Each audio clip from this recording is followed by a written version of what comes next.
84 Sri Vishnu Sahasranama Stotra. शुभांगो लोकसारंगः सुतंतुः तंतुवर्धनः इंद्रकर्मा महाकर्मा कृतकर्मा कृतागमः शुभांगः लोकसारंगः सुतंतुः तंतुवर्धनः इंद्रकर्मा महाकर्मा कृतकर्मा कृतागमः Shubhangaha, one with beautiful limbs. Lokasarangaha, absorber of the essence of the universe. Tantuhu, beautifully expanded. Tantuvardhanaha, expander of the entire universe. Indrakarma, performer of great deeds which Indra ought to have performed. Mahakarma, great deeds. Kritakarma, one who has fulfilled all that has to be done. Kritagamaha, author of the Vedas.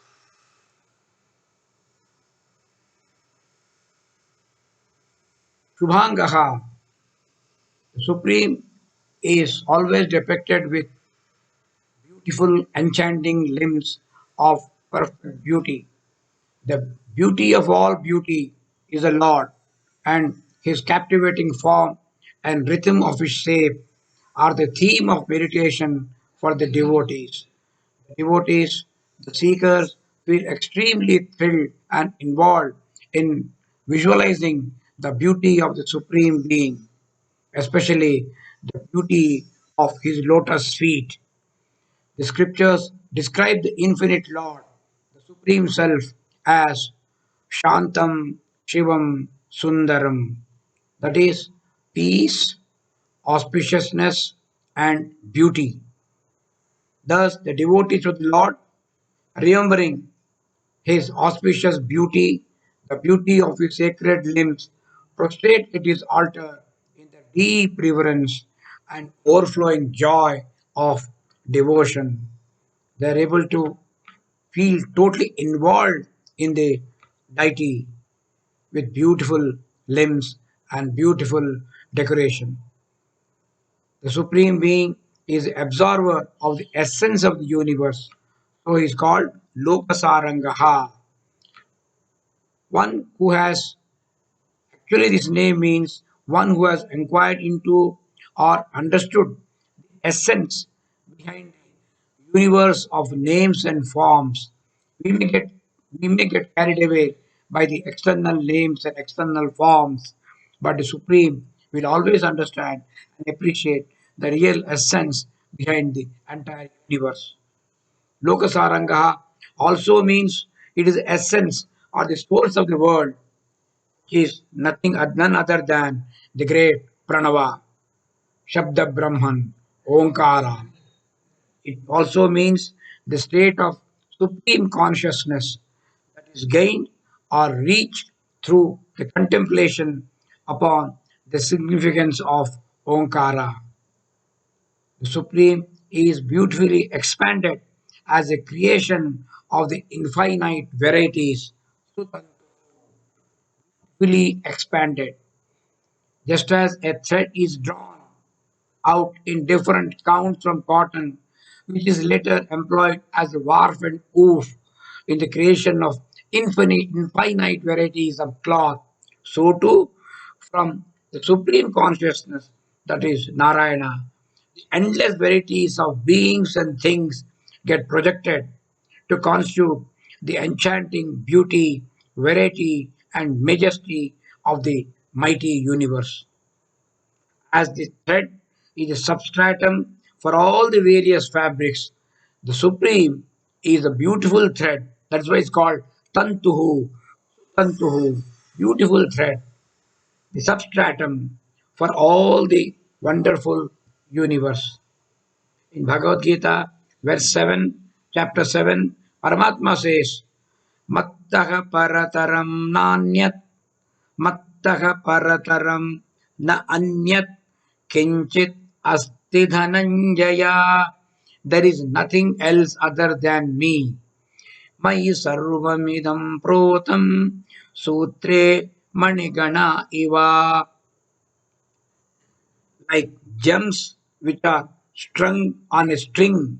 Similarly, the entire universe, all the objects and beings that strung on this on me as a thread. The beauty of this we have to understand. For example, when we see a beautiful necklace, our focus is on the beads, on the pearls, but not on the thread. The thread is the invisible support of the string beads, which together constitute string. Similarly, the Paramatma, although he is substratum, he is not visible.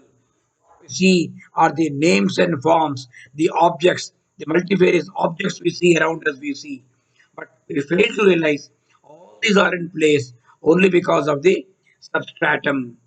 That's why Krishna says, Mayi sarvamidam protam sutre manigana iva. The Supreme also sustains the continuity in growth of the families.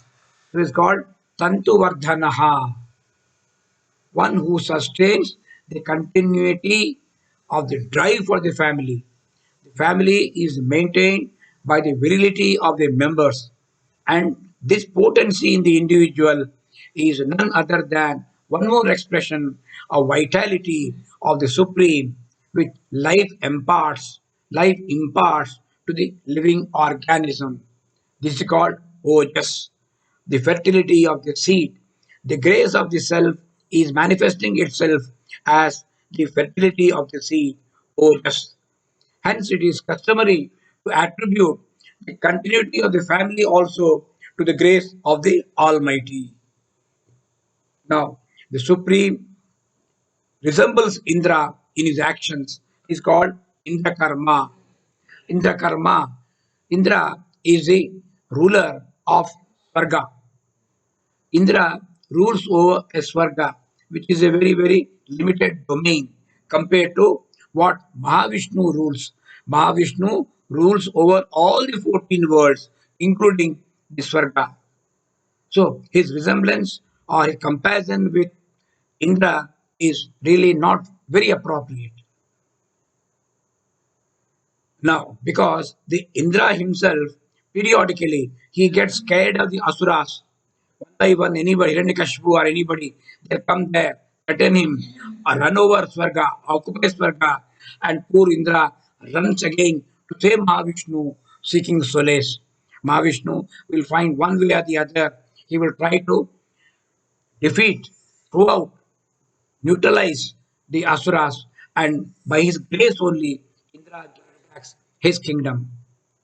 So, Mahavishnu is a real performer of Indra Karma. Indra Karma can mean an action which ought to have been performed by Indra himself, which he is not able to do. So, seeks the help of Mahavishnu to get back his domain.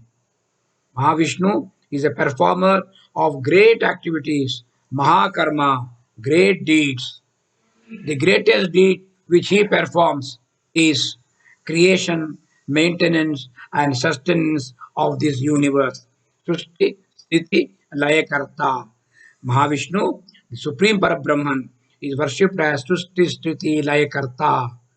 Now, creating this universe so scientifically, precisely, and perfectly out of the five great elements called the Panchabhutas, and to sustain them all with supreme efficiency all the time, and also finally presiding over the act of dissolution, compressing it and absorbing it into himself, retaining it safely with him till the next cycle of creation.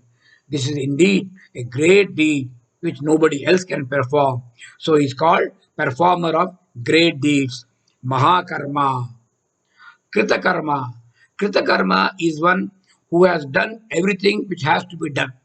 Whatever is required to be done, already he has done. So he is a person, he is a being who with all fulfilled achievements, there is nothing more for him to do. Krishna says in Bhagavad Gita, Name parthasi kartavyam shuloheshu kimchana. I have nothing else to do. In all the three worlds, what all has to be done has already been done, but still I'm always engaged in action because people will follow me, will look up to me. If I am not active always, they also become lazy and the world will be in disorder. Only for that purpose, I am continuously in action. I am doing something or the other.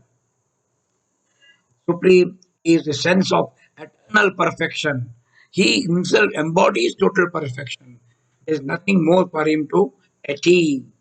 The sense of complete fulfillment, it is described as blissful perfection, which is the other name, which is one more name for the supreme self-consciousness. The supreme being himself is the author of Vedas also. Krita Agamaha. Agamaha is Vedas. He is author of Vedas. Vedic mantras are called Agamas.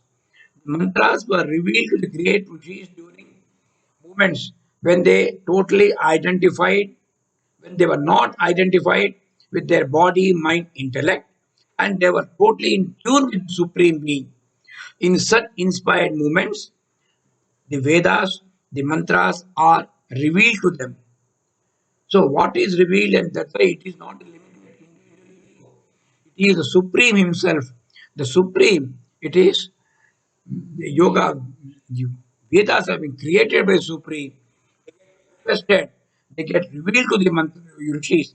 Rishis then compile them and tell them. So no rishi will ever say, this Veda, this mantra I have written. They are not. They are only drastas. They have seen, they have listened. What they have listened, they have communicated to us. When the ego, they are free from ego. They are cut off. They are completely detached from the body, mind, and intellect. Then their ego is totally subdued. Only then the self will manifest, the self will appear. Only when they can hear the supreme voice. So, in this sense, all scriptures have burst forth, which have burst forth from the prophets and seers when they transcended their limited existence, because at that time they experienced oneness with the eternal, oneness with the supreme being.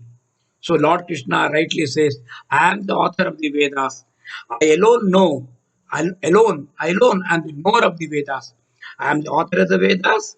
I am the only knower of the Vedas. I'm the only person who really know the content of the Vedas. Vedaihi cha sarvaihi aham eva vedyaha. I know that I'm the only person who knows the Vedas. Vedaihi cha sarvaihi aham eva vedyaha. Vedanta Krit, Vedavid Eva Chaham. I am the person who has written the Vedas. Kritagamaha. So with this we conclude this verse.